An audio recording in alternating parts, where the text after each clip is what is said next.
Llegamos al límite del asombro, y nos apresuramos a emprender el camino de la izquierda, que debía conducirnos a la ciudad de los judíos, pasando por el Valle de las Hormigas.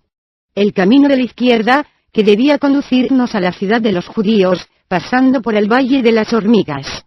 Pero aún no llevábamos una jornada de marcha, cuando sentimos temblar el suelo bajo nuestros pies, y al punto vimos aparecer detrás de nosotros a mis súbditos los monos, que llegaban a toda velocidad con el gran visir a la cabeza. Cuando nos dieron alcance, nos rodearon por todos lados, lanzando aullidos de alegría por habernos encontrado, y el gran visir se hizo intérprete de todos pronunciando una arenga para cumplimentarnos por haber salido con bien. Aquel encuentro nos contrarió mucho, aunque tuvimos cuidado de ocultarlo e íbamos a emprender de nuevo con mis súbditos el camino de palacio, cuando del valle que en aquel momento atravesábamos vimos salir un ejército de hormigas, cada una de las cuales tenía la corpulencia de un perro. Y en un abrir y cerrar de ojos comenzó una pelea espantable entre mis súbditos y las hormigas monstruosas, cogiendo con sus patas a los monos y partiéndolos en dos de un golpe y abalanzándose de 10 en 10 los monos contra cada hormiga para poder matarla. En cuanto a nosotros, quisimos aprovecharnos del combate para huir a lomos de nuestros perros, pero desgraciadamente fui yo el único que pude escaparme, porque las hormigas advirtieron a Mistress Mamalik y se apoderaron de ellos, partiéndolos en dos con sus garras formidables. Y me salvé, deplorando la pérdida de mis últimos compañeros, y llegué a un río, que atravesé a nado, abandonando mi cabalgadura, y llegué sano y salvo a la otra orilla, donde lo primero que hice fue secar mi ropa, y luego me quedé dormido hasta la mañana, seguro ya de que no me perseguían, pues el río me separaba de las hormigas y de mis súbditos los monos. Cuando me desperté, eché a andar durante días y días, comiendo plantas y raíces, hasta llegar a la montaña consabida, al pie de la cual vi, efectivamente, una gran ciudad, que era la ciudad de los judíos, tal como me lo había indicado la inscripción. Pero me asombró mucho en esta ciudad un detalle del que no hablaba la inscripción, y que noté más tarde, en efecto, hube de comprobar que el río que atravesé a pie enjuto aquel día para llegar a la ciudad estaba lleno de agua todo el resto de la semana, y también supe que aquel río, caudaloso los demás días, no llevaba agua el sábado, que es el día de fiesta de los judíos. Y he aquí que entré en la ciudad aquel día y no vi por las calles a nadie. Me encaminé entonces a la primera casa que encontré en mi camino, abrí la puerta y penetré en ella. Me hallé entonces en una sala donde estaban sentados en corro muchos personajes de aspecto venerable. Entonces, animado por la bondad de sus rostros, me acerqué a ellos respetuosamente, y después del saludo, les dije: soy Hanscha, hijo del rey Tigmos, señor de Kabul y jefe de los Banischalan. Os ruego, oh mis señores, que me digáis a qué distancia estoy de mi país y qué camino debo tomar para llegar a él. Además, tengo hambre. Entonces me miraron sin contestarme cuantos estaban sentados allí, y el que parecía ser su jeique me dijo por señas solamente y sin pronunciar una palabra: come y bebe, pero no hables. Y me mostró una bandeja de manjares asombrosos, que por cierto jamás había yo visto, y que estaban guisados con aceite, a juzgar por el olor. Entonces comí, bebí y guardé silencio. Cuando hube acabado, se acercó a mí el jeique de los judíos, y me preguntó igualmente por señas: ¿quién? ¿De dónde? ¿A dónde? Entonces le pregunté por señas si podía contestar, y tras una señal afirmativa suya seguida de otra que quería decir: no pronuncies más de 3 palabras. Pregunté: ¿caravana Kabul, cuándo? Me contestó: no lo sé. Siempre sin pronunciar una palabra, y me hizo seña de que me marchara, porque ya había terminado mi comida. Entonces le saludé, como también a todos los circunstantes, y salí, asombrándome en extremo de sus maneras extrañas.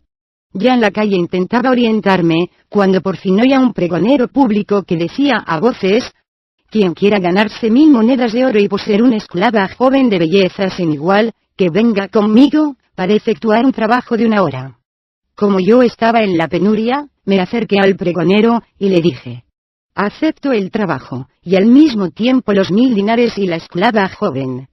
Entonces me cogió de la mano y me llevó a una casa amueblada muy ricamente, en la que estaba sentado en un sillón de ébano un judío viejo, ante el cual se inclinó el pregonero, presentándome, y dijo: «He aquí, al fin, a un joven extranjero, que ha sido el único que respondió a mi llamamiento en los 3 meses que hace que pregonó la cosa». Al oír estas palabras, el viejo judío, dueño de la casa, me hizo sentar a su lado, estuvo conmigo muy amable, ordenando que me sirvieran de comer y de beber sin parsimonia, y terminada la comida me dio una bolsa con 1000 monedas de oro que no eran falsas, a la vez que mandaba a sus esclavas que me pusieran un ropón de seda y me llevaran junto a la joven esclava que me daba anticipadamente por el trabajo en proyecto que yo aún no conocía. La joven esclava que me daba anticipadamente por el trabajo en proyecto que yo aún no conocía.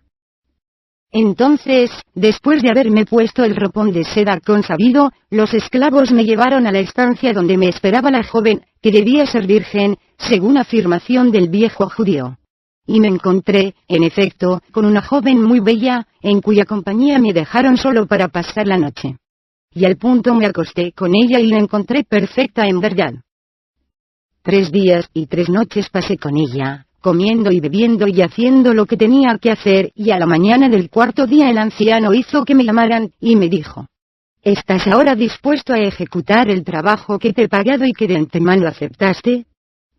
Declaré que estaba dispuesto a prestarme aquel trabajo, sin saber de qué se trataba. Entonces el viejo judío ordenó a sus esclavos que enjaezaran y llevaran 2 mulas, y los esclavos llevaron 2 mulas enjaezadas. Montó en una él y yo en otra, y me dijo que le siguiera. Íbamos a buen paso, y de tal suerte caminamos hasta mediodía, hora en la que llegamos al pie de una alta montaña cortada a pico, y en cuyas laderas no se veía ningún sendero por donde pudiese aventurarse un hombre o una cabalgadura cualquiera. Echamos pie a tierra, y el viejo judío me tendió un cuchillo, diciéndome: «Clávalo en el vientre de tu mula. Ha llegado el momento de empezar a trabajar». Yo obedecí y clavé el cuchillo en el vientre de la mula, que no tardó en sucumbir. Luego, por orden del judío, desollé al animal y limpié la piel. Entonces mi interlocutor me dijo: «Tienes que echarte ahora encima de esa piel, para que yo la cosa contigo dentro como si estuvieras en un saco». Y obedecí a sí mismo, y me eché encima de la piel, la cual cosió el anciano cuidadosamente conmigo dentro. Luego me dijo: «Escucha bien mis palabras. De un instante a otro se arrojará sobre ti un pájaro enorme y te cogerá para llevarte a su nido, que está situado en la cima de esta montaña escarpada. Ten mucho cuidado de no moverte cuando te sientas transportado por los aires, porque te soltaría el pájaro y te estrellarías al caer al suelo, pero cuando te haya dejado en la montaña, corta la piel con el cuchillo que te di y sal del saco. El pájaro se asustará y no te hará nada. Entonces has de recoger las piedras preciosas de que está cubierta la cima de esta montaña y me las arrojas. Hecho lo cual, bajarás a reunirte conmigo». Y he aquí que apenas había acabado de hablar el viejo judío, me sentí transportado por los aires, y al cabo de algunos instantes me dejaron en el suelo. Entonces corté con mi cuchillo el saco y asomé por la abertura a mi cabeza.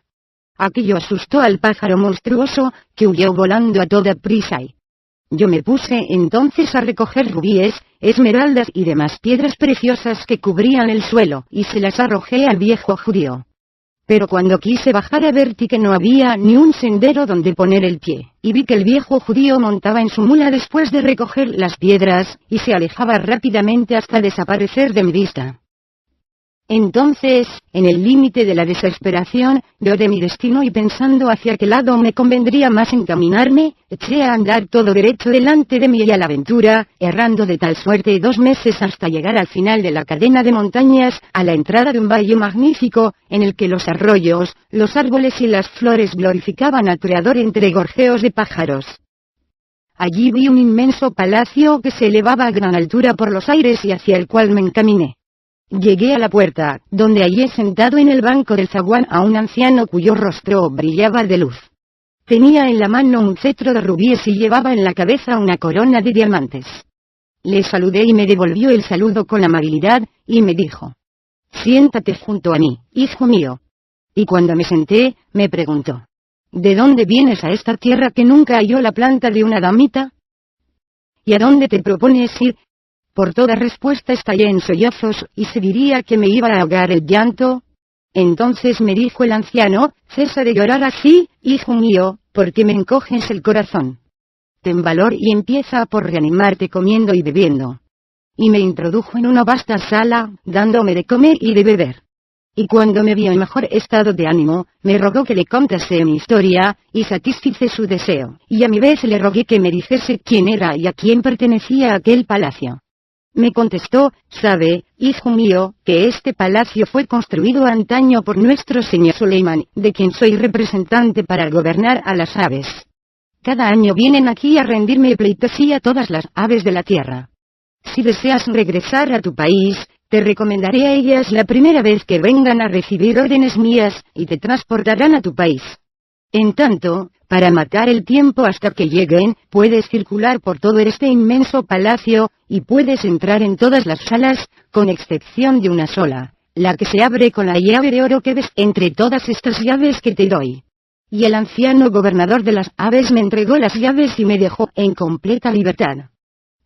Empecé por visitar las salas que daban al patio principal del palacio, luego penetré en las otras estancias, que estaban todas arregladas para que sirvieran de jaulas a las aves, y de tal suerte llegué ante la puerta que se abría con la llave de oro. Y permanecí largo tiempo mirándola, sin osar ni siquiera tocarla con la mano en vista de la prohibición que me hizo el anciano, pero al cabo no pude resistir a la tentación que colmaba mi alma, metí la llave de oro en la cerradura, abrí la puerta y presa del temor penetré en el lugar prohibido. Pero, lejos de tener ante los ojos un espectáculo asombroso, vi, primeramente, en medio de un pabellón con el piso incrustado de pedrerías de todos colores, un estanque de plata rodeado de pájaros de oro que echaban agua por el pico, con un ruido tan maravilloso, que creí oír los trinos de cada uno de ellos resonar melodiosamente contra las paredes de plata. Había en torno al estanque, divididos por clases, cuadros de flores de suaves perfumes que casaban sus colores con los de las frutas de que estaban cargados los árboles que esparcían sobre el agua su frescura asombrosa. La arena que yo hallaba era polvo de esmeralda y diamante, y se extendía hasta las gradas de un trono que se alzaba enfrente del estanque maravilloso. Estaba hecho aquel trono con un solo rubí, cuyas facetas reflejaban en el jardín el rojo de sus rayos fríos, que iluminaban el agua con un brillo de pedrerías. Me detuve extático ante cosas tan sencillas nacidas de la unión pura de los elementos, luego fui a sentarme en el trono de rubí, que aparecía coronado por un dorsal de seda roja, y cerré los ojos un instante para que penetrara mejor aquella fresca visión en mi alma entusiasmada. Cuando abrí los ojos vi que se adelantaban hacia el estanque, sacudiendo sus plumas blancas, 3 elegantes palomas que iban a darse un baño. Saltaron con gracia el ancho borde del estanque de plata, y después de abrazarse y hacerse 1000 caricias encantadoras, oh mis ojos maravillados, las vi arrojar lejos de sí su virginal manto de plumas y aparecer en una desnudez de jazmín, con el aspecto de 3 jóvenes bellas como lunas. Y al punto se sumergieron en el estanque para entregarse a 1000 juegos y 1000 locuras, ora desapareciendo, ora reapareciendo entre remolinos brillantes, para volver a desaparecer riendo a carcajadas, mientras solo sus cabelleras flotaban sobre el agua, sueltas en un vuelo de llama. Ante tal espectáculo, oh hermano Beluquia, sentí que mi corazón nadaba en mi cerebro y trataba de abandonarlo. Y como no podía contener mi emoción, corrí enloquecido hacia el estanque y grité: «¡Oh, jóvenes! ¡Oh, lunas! ¡Oh, soberanas!». Cuando me vislumbraron las jóvenes lanzaron un grito de terror, y saliendo del agua con ligereza, corrieron a coger sus mantos de plumas que echaron sobre su desnudez, y volaron al árbol más alto entre los que daban sombra a la pila, y se echaron a reír mirándome. Entonces me acerqué al árbol, levanté hacia ellas los ojos, y les dije: «Oh, soberanas, os ruego que me digáis quiénes sois». «Yo soy Hanscha, hijo del rey Timos, soberano de Kabul y jefe de los Banischalan». Entonces la más joven de las 3, precisamente aquella cuyos encantos habían impresionado más, me dijo: «Somos las hijas del rey Nasr, que habita en el Palacio de los Diamantes. Venimos aquí para dar un paseo y con el solo fin de distraernos». Dije: «En ese caso, oh mi señora, ten compasión de mí, baja a completar el juego conmigo». Ella me dijo: ¿Y desde cuándo pueden las jóvenes jugar con los jóvenes? Oh Hancha. Pero si deseas absolutamente conocerme mejor, no tienes más que seguirme al palacio de mi padre. Y habiendo dicho estas palabras, me lanzó una mirada que me penetró el hígado, y emprendió el vuelo en compañía de sus dos hermanas hasta que la perdí de vista. Al ver aquello, en el límite ya de la desesperación, di un grito agudo y caí desmayado bajo el árbol. No sé cuánto tiempo permanecí echado de aquel modo, pero cuando volví en mí, el anciano gobernador de las aves estaba a mi lado y me rociaba el rostro con agua de flores. Cuando me vio abrir los ojos, me dijo: «Ya ves, hijo mío, lo que te ha costado desobedecerme. ¿No te prohibí que abrieras la puerta de este pabellón?». Yo, por toda respuesta, me limité a prorrumpir en sollozos y luego improvisé estos versos. Arrebatado mi corazón una esbelta joven de cuerpo armonioso. Arrebatador es su talle entre todos los talles. Cuando sonríe, sus labios excitan los celos de las rosas y los rubíes. Su cabellera oscila por encima de su hermosa grupa redonda. Las flechas que disparan los arcos de sus pestañas dan en el blanco, aun desde lejos, y hacen heridas incurables. Oh belleza suya. No tienes un rival y borras las bellezas todas de la India. Cuando acabé de recitar estos versos, me dijo el anciano: «Comprendo lo que te ha sucedido. Viste a las jóvenes vestidas de palomas, que algunas veces vienen a darse un baño aquí». Yo exclamé: «Las vi, padre mío, y te ruego que me digas dónde se halla el palacio de los diamantes, en que habitan con su padre el rey Nasr». Contestó: «No hay para qué pensar en ir allí, hijo mío, pues el rey Nasr es uno de los jefes más poderosos de la Gen, y dudo mucho que te diera en matrimonio a una de sus hijas. Ocúpate, pues, de preparar tu regreso a tu país. Yo mismo te facilitaré la tarea recomendándote a las aves que enseguida van a venir a presentarme sus respetos, y que te servirán de guías». Contesté: «Te doy las gracias, padre mío, pero renuncio a regresar al lado de mis padres, si no debo volver ya a ver a la joven que me habló». Y al decir estas palabras me arrojé a los pies del anciano llorando, y le supliqué que me indicara el medio de volver a ver a las jóvenes vestidas de palomas. El medio de volver a ver a las jóvenes vestidas de palomas. Entonces el anciano me tendió la mano, me levantó y me dijo: «Veo que tu corazón está consumido de pasión por la joven, y voy a indicarte el medio de volver a verla. Vas a ocultarte detrás de los árboles y a esperar pacientemente la vuelta de las palomas. Las dejarás desnudarse y meterse en el estanque, y entonces te precipitarás de repente sobre sus mantas de plumas y te apoderarás de ellas. Entonces verás cómo dulcifican contigo su lenguaje, se acercarán a ti, te harán 1000 caricias y te suplicarán, con palabras extremadamente gentiles, que les devuelvas sus plumas.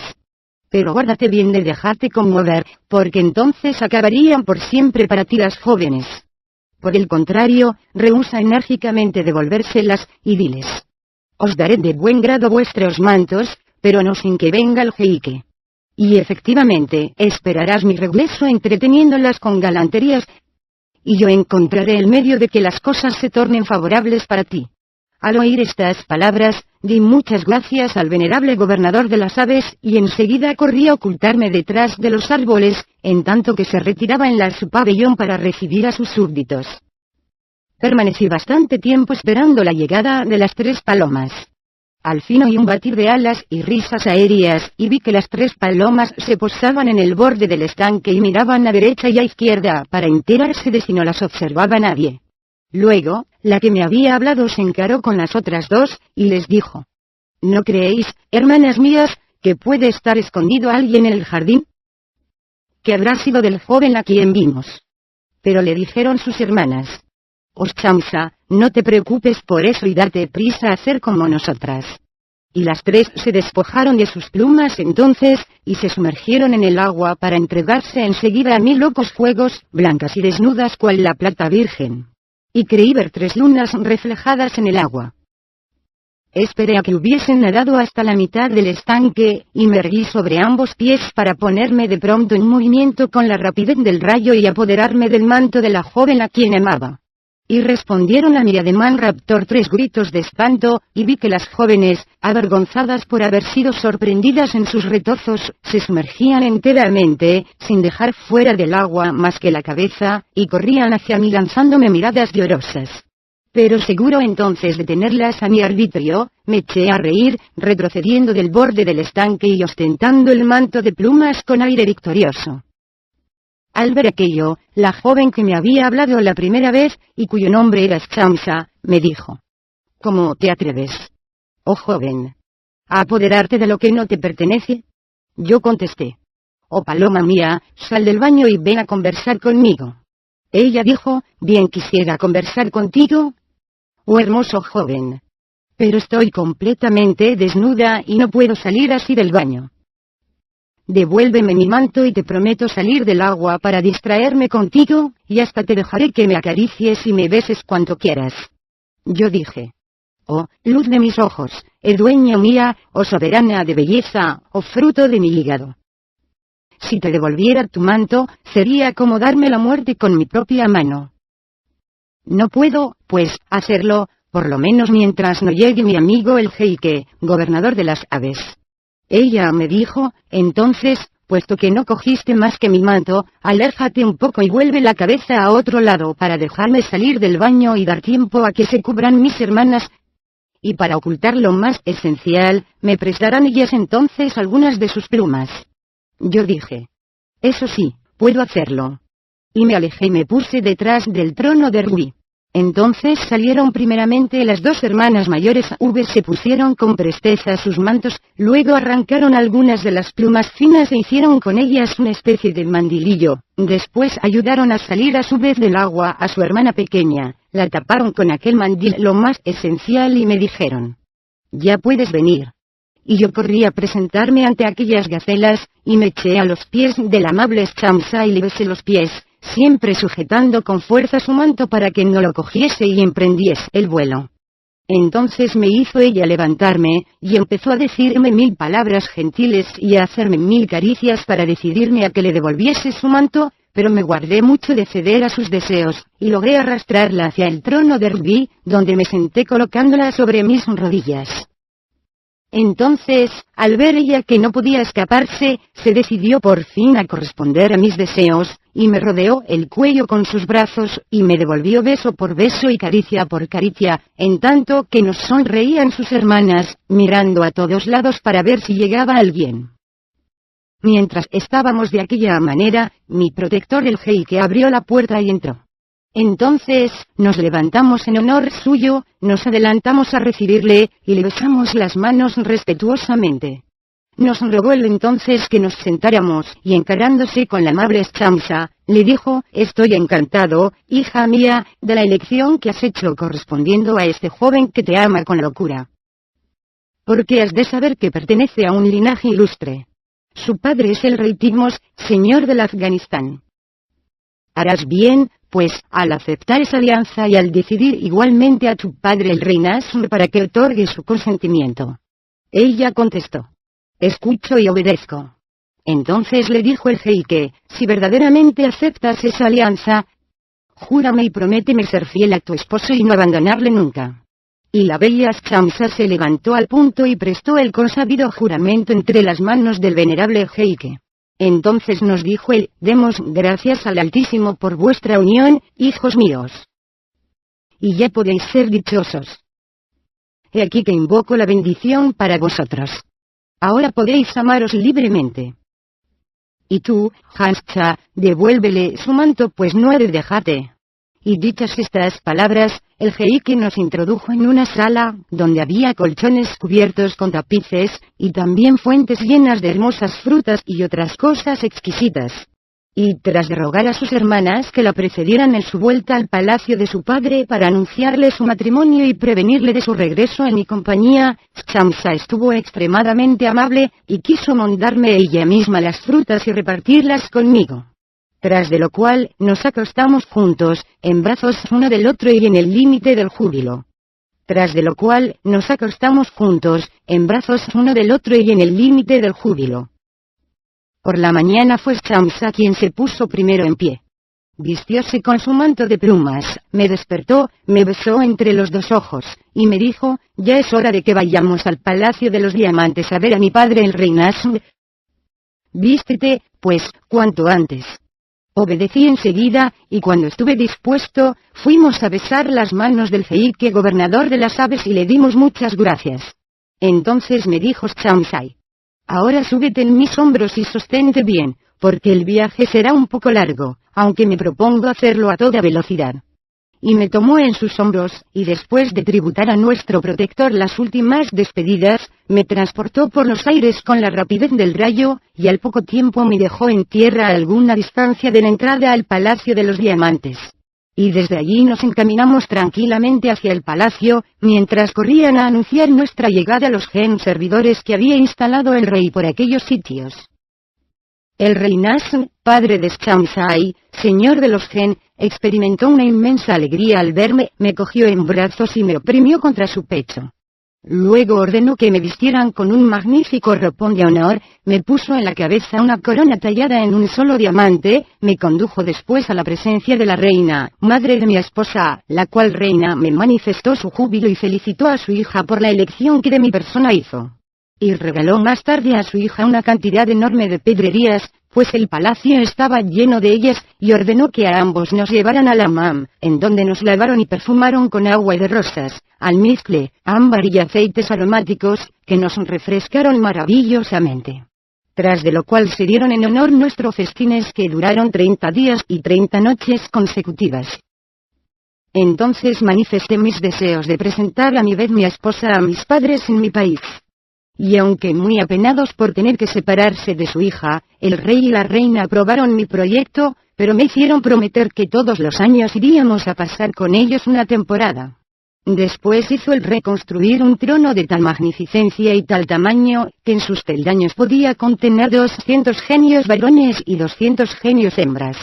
Subimos al trono los dos, y los 400 genios de ambos sexos, que se hallaban allí para servirnos, se pusieron de pie en las gradas, mientras actuaban de portadores todo un ejército compuesto por otros genios. Cuando nos despedimos por última vez, los portadores se elevaron por los aires con el trono, y empezaron a recorrer el espacio con tanta rapidez, que en 2 días hicieron un trayecto de 2 años de marcha. Y llegamos sin incidentes al palacio de mi padre en Kabul. Cuando mi padre y mi madre me vieron llegar después de una ausencia que les había hecho perder toda esperanza de encontrarme, y cuando contemplaron a mi esposa y supieron quién era y en qué circunstancias me casé con ella, llegaron al límite de la alegría y lloraron mucho besándome y besando a mi muy amada Shamsa.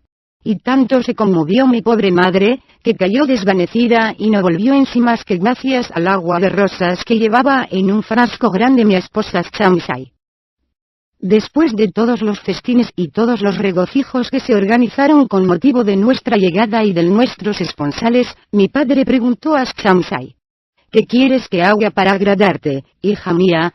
Y Shamsa, que tenía gustos muy modestos, contestó, oh rey afortunado, solamente anhelo tener para nosotros dos un pabellón en medio de un jardín regado por arroyos. Y al punto dio mi padre el rey las órdenes necesarias, y al cabo de un corto espacio de tiempo tuvimos nuestro pabellón y nuestro jardín, donde vivimos en el límite de la felicidad. Pasado de tal suerte 1 año en un mar de delicias, mi esposa Shamsa quiso volver al Palacio de los Diamantes para ver de nuevo a su padre y a su madre, y me recordó la promesa que les hice de ir todos los años a pasar con ellos una temporada. No quise contrariarla, porque la amaba mucho, pero... ¡ay! La desgracia debía abatirse sobre nosotros por causa de aquel maldito viaje. Nos colocamos, pues, en el trono llevado por nuestros genios servidores, y viajamos a gran velocidad, recorriendo cada día una distancia de 1 mes de camino, y deteniéndonos por las tardes para descansar cerca de algún manantial o a la sombra de los árboles. Y he aquí que un día hicimos alto precisamente en este sitio para pasar la noche, y mi esposa Shamsa quiso ir a bañarse en el agua de ese río que corre ante nosotros.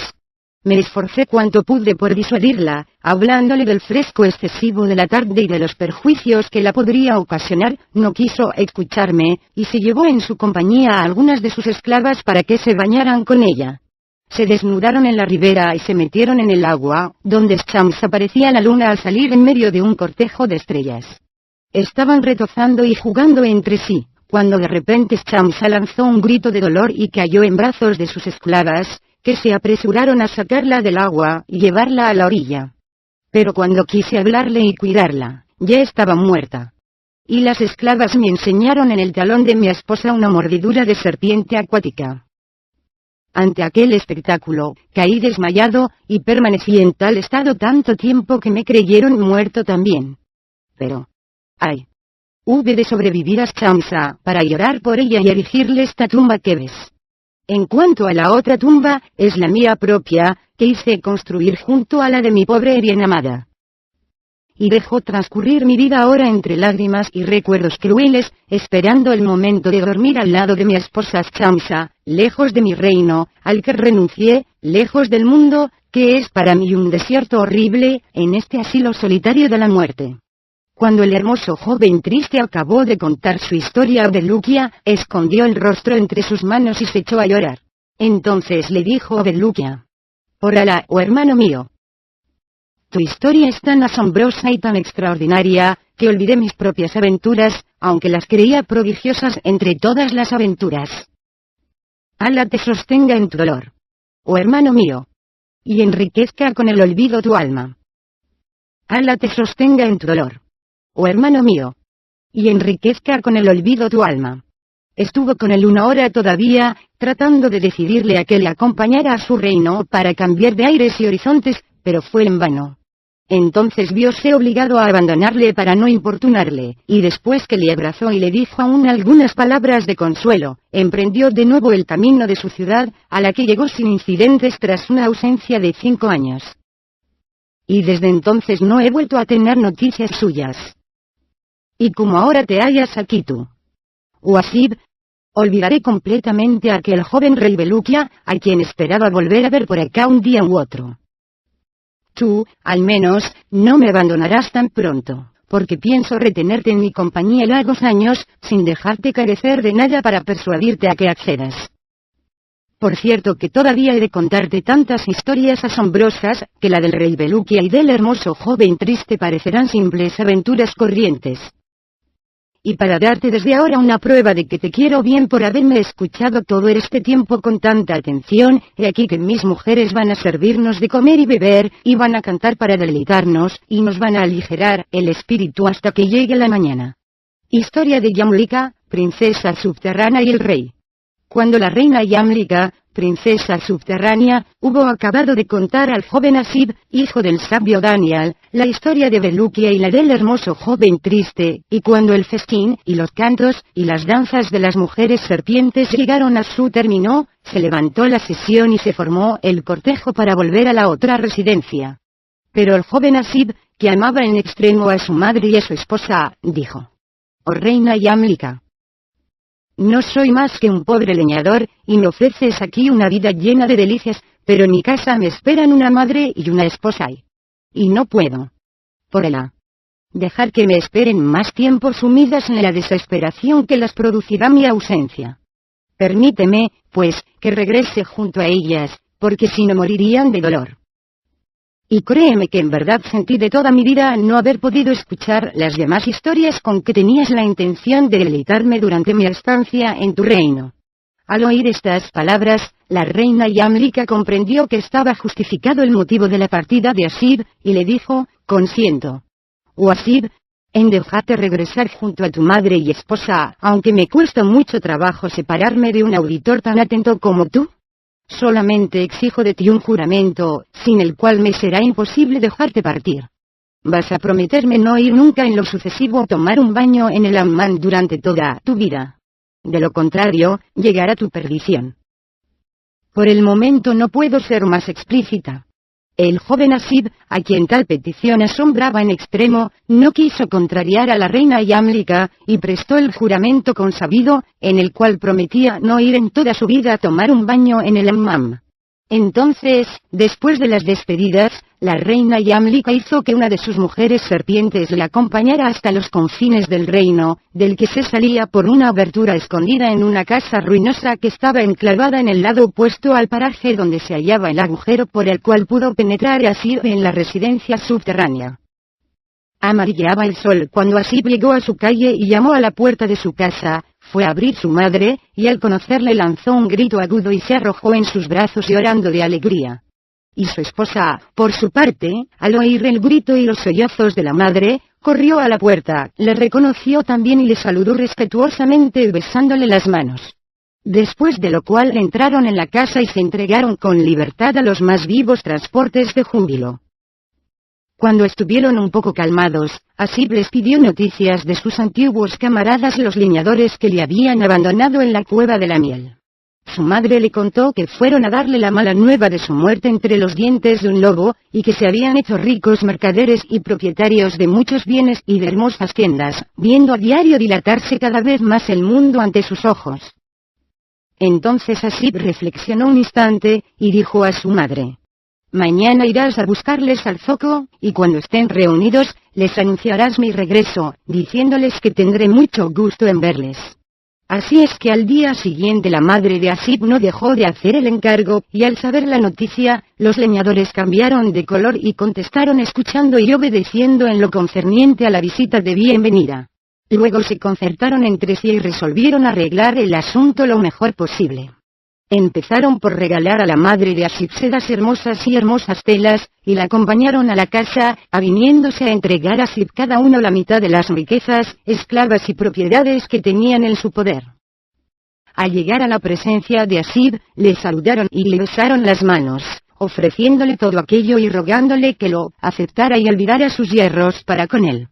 Y Asib no quiso guardarles rencor, aceptó sus ofrecimientos, y les dijo: «Lo pasado, pasado, y ninguna preocupación puede impedir que suceda lo que ha de suceder». Entonces se despidieron de él, asegurándole su gratitud, y Asib se convirtió desde aquel día en un hombre rico, y se estableció como mercader en el zoco, abriendo una tienda que llegó a ser la más honrosa entre todas las tiendas. Un día que iba a su tienda, como de costumbre, pasó por delante del hammam, situado a la entrada del zoco. Y he aquí que el propietario del hammam estaba precisamente tomando el aire a la puerta, y al reconocer a Asib, le saludó y le dijo: «Hazme el honor de entrar a mi establecimiento. Nunca te he tenido ni una sola vez como cliente. Pero hoy quiero que vengas solamente para complacerme, y los masajistas te frotarán con un guante nuevo de crin y te enjabonarán con filamentos de lifa, que no ha usado nadie». Pero contestó Asib, que se acordaba de su juramento: «No. Por Alá, no puedo aceptar tu ofrecimiento, oh jeique. Porque hice voto de no entrar nunca en el hammam. Porque hice voto de no entrar nunca en el hammam». Al oír tales palabras, el dueño del hammam, que no podía creer en semejante juramento, ya que ningún hombre puede, a trueque de morir, dejar de tomar baños cuantas veces se acerca sexualmente a su esposa, exclamó: «¿Por qué rehusas, oh mi señor? Pues, por Alá, te juro a mi vez que si persistes en tu resolución iré inmediatamente a divorciarme de mis 3 esposas». Lo juro 3 veces por el divorcio. Pero como a pesar del juramento tan grave que acababa de oír, Asib se obstinaba en no aceptar, el propietario del hammam se echó a sus pies, suplicándole que no le obligara a cumplir su juramento, y le besó los pies llorando, y le dijo: «Pongo sobre mi cabeza la responsabilidad de tu acto y todas sus consecuencias». Y al enterarse de qué se trataba al oír el juramento del divorcio, los transeúntes que habíanse agrupado en torno suyo se pusieron a sí mismo a suplicar a Asib que no ocasionara sin más ni más la desdicha de un hombre que le ofrecía un baño gratuito.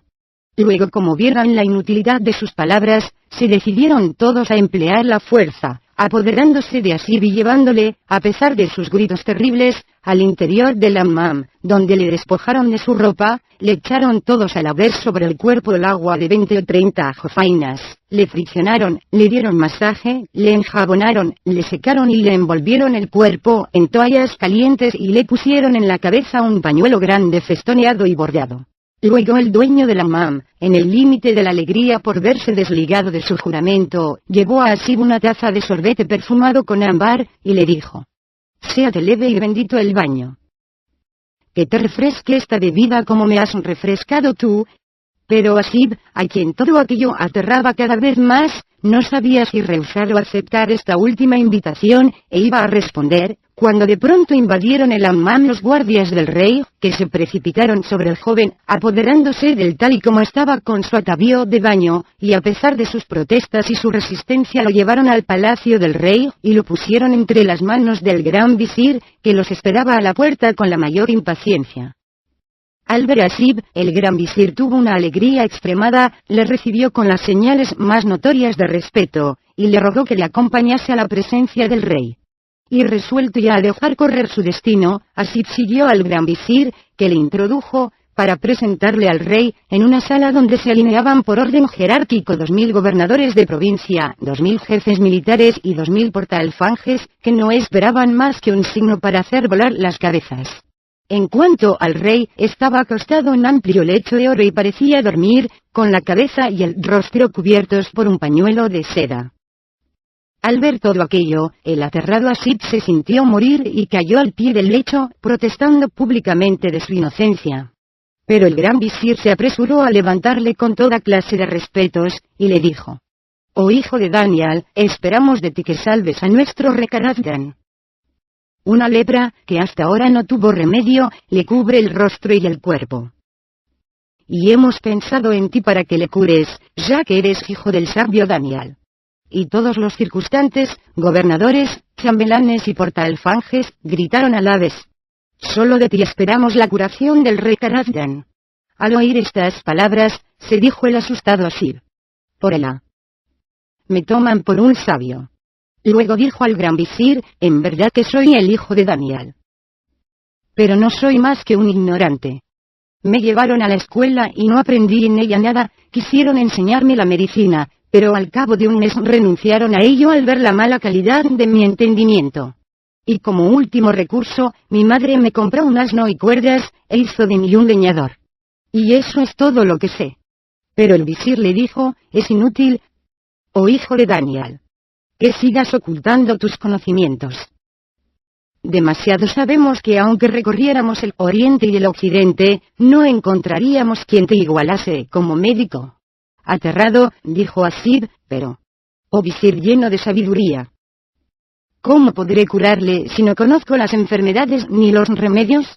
El visir añadió: «Vamos, joven, es inútil negar más. Todos sabemos que la curación del rey está en tus manos». Asib alzó al cielo las manos y preguntó: «¿Cómo es eso?». El visir dijo: «Muy sencillo.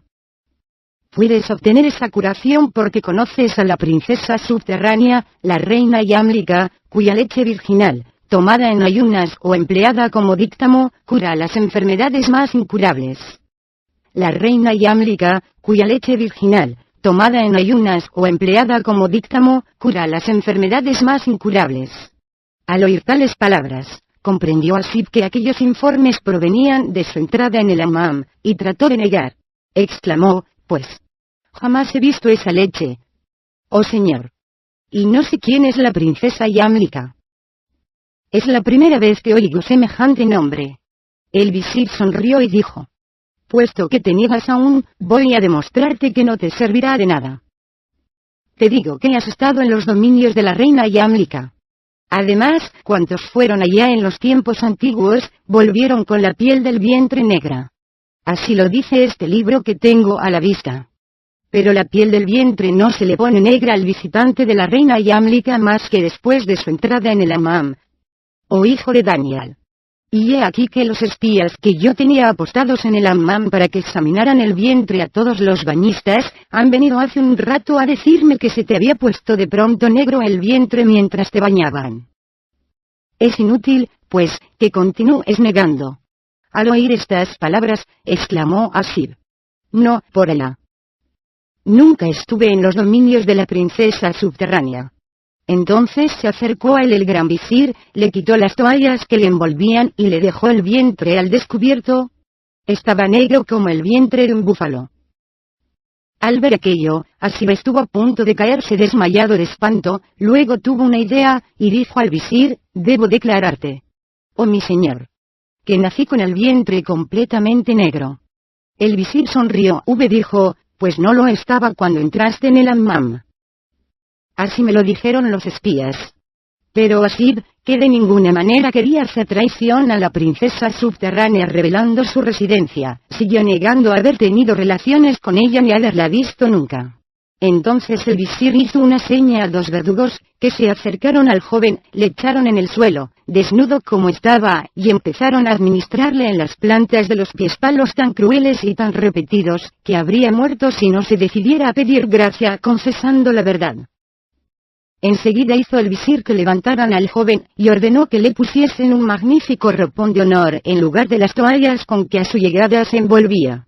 Tras de lo cual lo condujo por sí mismo al patio del palacio, donde le hizo montar en el caballo más hermoso de las caballerizas reales, montando el caballo también, y acompañados ambos por un séquito numeroso, tomaron el camino de la casa ruinosa por donde salió Asib de los dominios de la reina Yamlika. El visir, que había aprendido en los libros la ciencia de los conjuros, se puso a quemar allá perfumes y a pronunciar las fórmulas mágicas que abren las puertas, mientras Asib, por su parte, siguiendo órdenes del visir, emplazaba a la reina para que se mostrase a él. Y de pronto se produjo un temblor de tierra que tiró al suelo a la mayoría de los circunstantes, y se abrió un agujero por el que surgió, sentada en un azafate de oro transportado por 4 serpientes con cabeza humana que vomitaban llamas, la reina Yamlika, cuyo rostro tenía áureos resplandores. Y miró a Asib con ojos preñados de reproches, y le dijo: ¿Es así? ¿O Asib? ¿Cómo cumples el juramento que me hiciste? Y exclamó Asib: por Alá, oh reina, la culpa es del visir, que por poco me mata a golpes. Ella dijo: ya lo sé. Y por eso no quiero castigarte, te han hecho venir aquí, y hasta a mí misma me obligan a salir de mi morada para curar al rey. Y vienes a pedirme leche para realizar esa curación. De buen grado te la concedo como recuerdo de la hospitalidad que te di y de la atención con que me escuchaste. He aquí 2 frascos con leche mía. Para operar la curación del rey, conviene que te enseñe el modo de emplearla. Acércate más a mí. Asib se acercó a la reina, la cual le dijo en voz baja para que no la oyese nadie más que él: uno de los frascos, el que está marcado con una raya roja, debe servir para curar al rey. Pero el otro lo destinó al visir, que mandó que te apalearan. En efecto, cuando el visir vea la curación del rey, querrá beber de mi leche para preservarse de las enfermedades, y tú le darás a beber del otro frasco. Luego, la reina Yamlika entregó a Asib los 2 frascos de leche, y desapareció enseguida, mientras la tierra volvía a cerrarse sobre ella y las que la transportaban. Cuando llegó Asib al palacio, hizo exactamente lo que le había indicado la reina. Se acercó, pues, al rey, y le dio a beber del primer frasco. Y no bien el rey hubo bebido aquella leche, se puso a sudar por todo su cuerpo, y al cabo de algunos instantes comenzó a caérsele a pedazos la piel atacada de lepra, a la vez que le nacía otra piel dulce y blanca como la plata. Y quedó curado en el momento. En cuanto al visir, quiso beber también de aquella leche, cogió el segundo frasco y lo vació de un trago. Y al punto empezó a hincharse poco a poco, y después de ponerse gordo como un elefante, estalló de pronto y murió inmediatamente. Y le retiraron de allí enseguida para enterrarle. Cuando el rey se vio curado de aquel modo, hizo sentarse a Asib al lado suyo, le dio muchas gracias y le nombró gran visir en lugar del que había muerto en su presencia. Y luego hizo que le pusieran un ropón de honor avalorado con pedrerías, y mandó que proclamaran por todo el palacio su nombramiento, después de regalarle 300 mamalik y 300 jóvenes para concubinas, además de 3 princesas de sangre real que, con la mujer de Asib, hicieron 4 esposas legítimas, y le dio también 300.000 dinares de oro, 300 mulas, 300 camellos y muchos rebaños de búfalos, bueyes y carneros. Tras de lo cual todos los oficiales, chambelanes y notables, por orden del rey, que les dijo: quien me honre que le honre. Se acercaron a Asib y le besaron la mano por orden de categorías, demostrándole su sumisión y patentizándole su respeto. Luego tomó Asib posesión del palacio del antiguo visir, y habitó en él con su madre, sus esposas y sus favoritas. Y vivió así rodeado de honores y de riquezas durante largos años, en los cuales tuvo tiempo de aprender a leer y a escribir. Cuando aprendió así a leer y a escribir, se acordó de que su padre Daniel había sido un gran sabio, y tuvo la curiosidad de preguntar a su madre si no le había dejado como herencia sus libros y sus manuscritos. Y la madre de Asib contestó: hijo mío, tu padre destruyó antes de morir todos sus papeles y todos sus manuscritos, y no te dejó como herencia más que una hojita de papel, que me encargó te entregase cuando me expresaras tal deseo. Y dijo Asib: anhelo mucho poseerla, porque ahora deseo instruirme para dirigir mejor los asuntos del reino. Entonces la madre de Asib corrió a sacar de la maleta, donde la había guardado con sus alhajas, la hojita de papel, único legado del sabio Daniel, y fue a entregársela a Asib, que la cogió y la desenrolló, y leyó en ella estas sencillas palabras: toda ciencia es vana, porque llegaron los tiempos en que el elegido le indicará a los hombres las fuentes de la sabiduría. Se llamará Mohammed. Con él y con sus compañeros y con sus creyentes sean la paz y la bendición hasta la extinción de las edades. Y tal es. Oh rey afortunado. Continuó Scheherazada, la historia de Asib, hijo de Daniel, y de la reina Yamlika, princesa subterránea. Pero Alá es más sabio. Te cogerá para llevarte a su nido, que está situado en la cima de esta montaña escarpada. Ten mucho cuidado de no moverte cuando te sientas transportado por los aires, porque te soltaría el pájaro y te estrellarías al caer al suelo, pero cuando te haya dejado en la montaña, corta la piel con el cuchillo que te di y sal del saco. El pájaro se asustará y no te hará nada. Entonces has de recoger las piedras preciosas de que está cubierta la cima de esta montaña y me las arrojas. Hecho lo cual, bajarás a reunirte conmigo.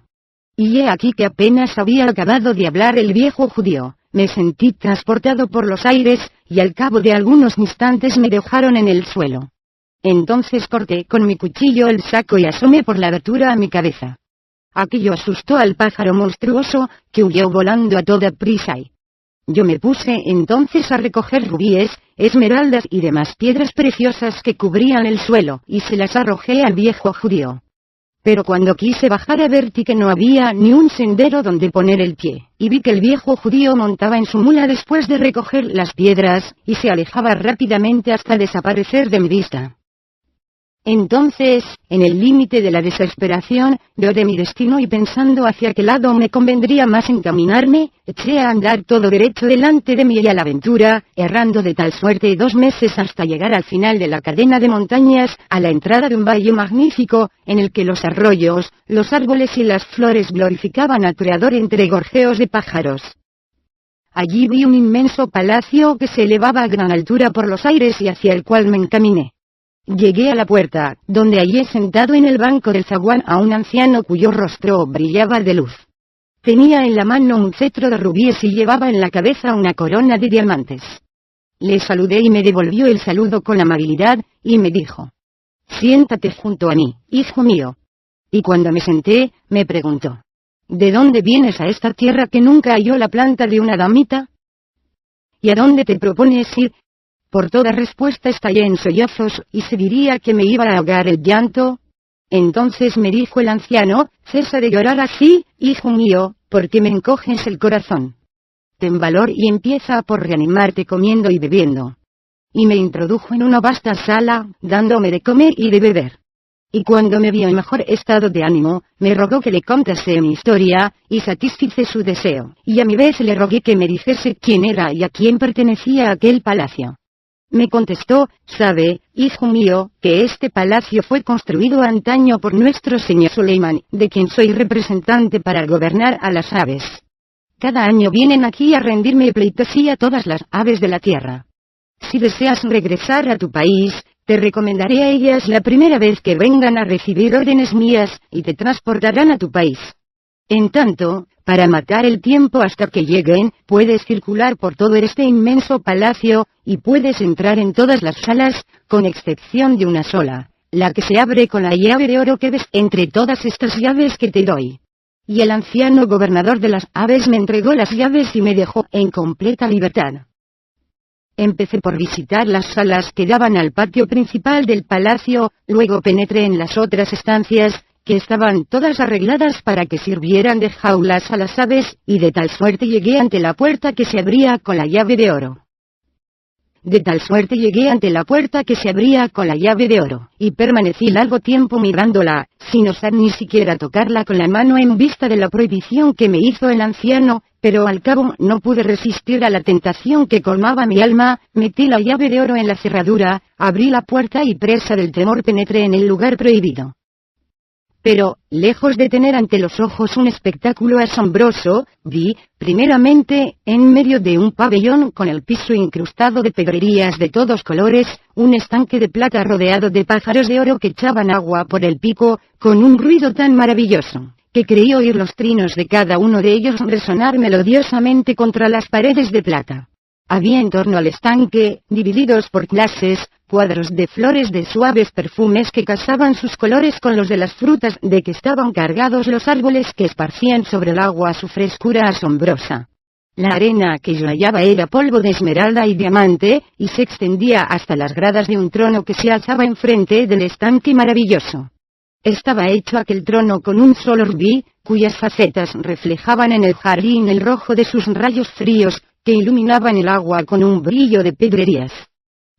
Me detuve extático ante cosas tan sencillas nacidas de la unión pura de los elementos, luego fui a sentarme en el trono de rubí, que aparecíamos al límite del asombro, y nos apresuramos a emprender el camino de la izquierda, que debía conducirnos a la ciudad de los judíos, pasando por el valle de las hormigas. El camino de la izquierda, que debía conducirnos a la ciudad de los judíos, pasando por el valle de las hormigas. Pero aún no llevábamos una jornada de marcha, cuando sentimos temblar el suelo bajo nuestros pies, y al punto vimos aparecer detrás de nosotros a mis súbditos los monos, que llegaban a toda velocidad con el gran visir a la cabeza. Cuando nos dieron alcance, nos rodearon por todos lados, lanzando aullidos de alegría por habernos encontrado, y el gran visir se hizo intérprete de todos pronunciando una arenga para cumplimentarnos por haber salido con bien. Aquel encuentro nos contrarió mucho, aunque tuvimos cuidado de ocultarlo e íbamos a emprender de nuevo con mis súbditos el camino de palacio, cuando del valle que en aquel momento atravesábamos vimos salir un ejército de hormigas, cada una de las cuales tenía la corpulencia de un perro. Y en un abrir y cerrar de ojos comenzó una pelea espantable entre mis súbditos y las hormigas monstruosas, cogiendo con sus patas a los monos y partiéndolos en dos de un golpe y abalanzándose de 10 en 10 los monos contra cada hormiga para poder matarla. En cuanto a nosotros, quisimos aprovecharnos del combate para huir a lomos de nuestros perros, pero desgraciadamente fui yo el único que pude escaparme, porque las hormigas advirtieron a Mistress Mamalik y se apoderaron de ellos, partiéndolos en dos con sus garras formidables. Y me salvé, deplorando la pérdida de mis últimos compañeros, y llegué a un río, que atravesé a nado, abandonando mi cabalgadura, y llegué sano y salvo a la otra orilla, donde lo primero que hice fue secar mi ropa, y luego me quedé dormido hasta la mañana, seguro ya de que no me perseguían, pues el río me separaba de las hormigas y de mis súbditos los monos. Cuando me desperté, eché a andar durante días y días, comiendo plantas y raíces, hasta llegar a la montaña consabida, al pie de la cual vi, efectivamente, una gran ciudad, que era la ciudad de los judíos, tal como me lo había indicado la inscripción. Pero me asombró mucho en esta ciudad un detalle del que no hablaba la inscripción, y que noté más tarde, en efecto, hube de comprobar que el río que atravesé a pie enjuto aquel día para llegar a la ciudad estaba lleno de agua todo el resto de la semana, y también supe que aquel río, caudaloso los demás días, no llevaba co que respondió a mi llamamiento en los 3 meses que hace que pregonó la cosa. Al oír estas palabras, el viejo judío, dueño de la casa, me hizo sentar a su lado, estuvo conmigo muy amable, ordenando que me sirvieran de comer y de beber sin parsimonia, y terminada la comida me dio una bolsa con 1000 monedas de oro que no eran falsas, a la vez que mandaba a sus esclavas que me pusieran un ropón de seda y me llevaran junto a la joven esclava que me daba anticipadamente por el trabajo en proyecto que yo aún no conocía. La joven esclava que me daba anticipadamente por el trabajo en proyecto que yo aún no conocía. Entonces, después de haberme puesto el ropón de seda consabido, los esclavos me llevaron a la estancia donde me esperaba la joven, que debía ser virgen, según afirmación del viejo judío. Y me encontré, en efecto, con una joven muy bella, en cuya compañía me dejaron solo para pasar la noche. Y al punto me acosté con ella y la encontré perfecta en verdad. 3 días y 3 noches pasé con ella, comiendo y bebiendo y haciendo lo que tenía que hacer, y a la mañana del cuarto día el anciano hizo que me llamaran, y me dijo: ¿Estás ahora dispuesto a ejecutar el trabajo que te he pagado y que de antemano aceptaste? Declaré que estaba dispuesto a prestarme aquel trabajo, sin saber de qué se trataba. Entonces el viejo judío ordenó a sus esclavos que enjaezaran y llevaran 2 mulas, y los esclavos llevaron 2 mulas enjaezadas. Montó en una él y yo en otra, y me dijo que le siguiera. Íbamos a buen paso, y de tal suerte caminamos hasta mediodía, hora en la que llegamos al pie de una alta montaña cortada a pico, y en cuyas laderas no se veía ningún sendero por donde pudiese aventurarse un hombre o una cabalgadura cualquiera. Echamos pie a tierra, y el viejo judío me tendió un cuchillo, diciéndome: «Clávalo en el vientre de tu mula». Ha llegado el momento de empezar a trabajar. Yo obedecí y clavé el cuchillo en el vientre de la mula, que no tardó en sucumbir. Luego, por orden del judío, desollé al animal y limpié la piel. Entonces mi interlocutor me dijo: «Tienes que echarte ahora encima de esa piel, para que yo la cosa contigo dentro como si estuvieras en un saco». Y obedecí a sí mismo, y me eché encima de la piel, la cual cosió el anciano cuidadosamente conmigo dentro. Luego me dijo: «Escucha bien mis palabras.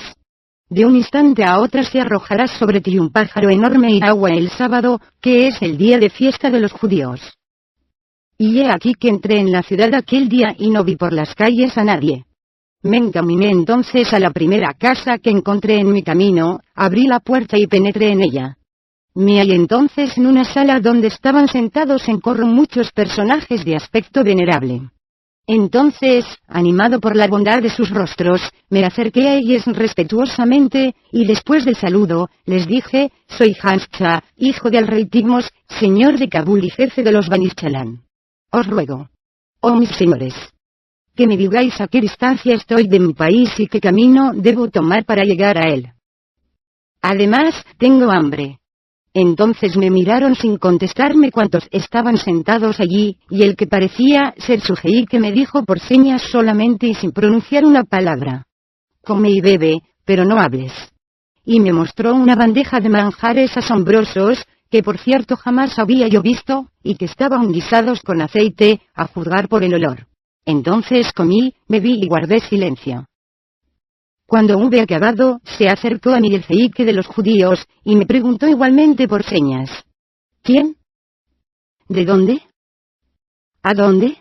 Entonces le pregunté por señas si podía contestar, y tras una señal afirmativa suya seguida de otra que quería decir: «No pronuncies más de 3 palabras». Pregunté: «¿Caravana Kabul, cuándo?». Me contestó: «No lo sé». Siempre sin pronunciar una palabra, y me hizo seña de que me marchara, porque ya había terminado mi comida. Entonces le saludé, como también a todos los circunstantes, y salí, asombrándome en extremo de sus maneras extrañas. Ya en la calle intentaba orientarme, cuando por fin oí a un pregonero público que decía a voces: «Quien quiera ganarse 1000 monedas de oro y poseer una esclava joven de belleza sin igual, que venga conmigo, para efectuar un trabajo de 1 hora». Como yo estaba en la penuria, me acerqué al pregonero, y le dije: «Acepto el trabajo, y al mismo tiempo los 1000 dinares y la esclava joven». Entonces me cogió de la mano y me llevó a una casa amueblada muy ricamente, en la que estaba sentado en un sillón de ébano un judío viejo, ante el cual se inclinó el pregonero, presentándome, y dijo: «He aquí, al fin, a un joven extranjero, que ha sido el único